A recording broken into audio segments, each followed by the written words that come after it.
Income tax ಅಕೌ ಈ ವರ್ಷ ನಾನು ಎಷ್ಟು ಟ್ಯಾಕ್ಸ್ ಕಟ್ಟಬೇಕು?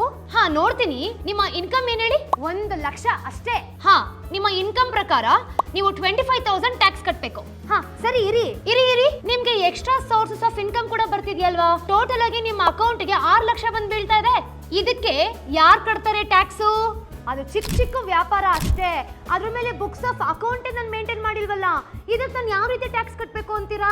ಅದಕ್ಕಂತಾನೆ ಪ್ರಿಸಂಪ್ಟಿವ್ ಟ್ಯಾಕ್ಸೇಷನ್ ಸೆಕ್ಷನ್ 44 AD ಇದೆ. ಯಾರೆಲ್ಲ ಚಿಕ್ಕ ವ್ಯಾಪಾರಗಳನ್ನ ಮಾಡ್ತಿರ್ತಾರೋ ಅವ್ರಿಗೆ ಯಾರಿಗೂ ಕೂಡ ಬುಕ್ಸ್ ಆಫ್ ಅಕೌಂಟ್ ನ ಮೇಂಟೈನ್ ಮಾಡಕ್ಕಾಗಿರಲ್ಲ. ಅವರ ಬ್ಯಾಂಕ್ ಅಕೌಂಟ್ ಗೆ ಎಷ್ಟು ಆದಾಯ ಬಂದಿರುತ್ತೋ ಅದರಲ್ಲಿ ಓವರ್ ಆಲ್ ಆಗಿ 6% ನ ಕಟ್ ಮಾಡ್ತಾರೆ. ಅಂದ್ರೆ 6 lakhs into 6% ಅಂತಂದ್ರೆ 36,000. ಈ 36,000 ಮೇಲೆ ಇನ್ಕಮ್ ಟ್ಯಾಕ್ಸ್ ಸ್ಲ್ಯಾಬ್ ಮುಖಾಂತರ ನೀವು ಟ್ಯಾಕ್ಸ್ ನ ಕಟ್ಟಬೇಕಾಗುತ್ತೆ. ಅಂಡರ್ 30% ಟ್ಯಾಕ್ಸ್ ಸ್ಲ್ಯಾಬ್ ಪ್ರಕಾರ 36,000 into 30% ಅಂತ ನಾವು ನೋಡಿದಾಗ 10,800 ಬರುತ್ತೆ. ನೀವು ಮುಂಚೆ ಕಟ್ಟಬೇಕಾಗಿರುವಂತ ಟ್ಯಾಕ್ಸ್ ಬಂದು 25,000 ಪ್ಲಸ್ 10,800. ಟೋಟಲ್ ನೀವು 35,800 ನ ಟ್ಯಾಕ್ಸ್ ಆಗಿ ಕಟ್ಟಬೇಕು.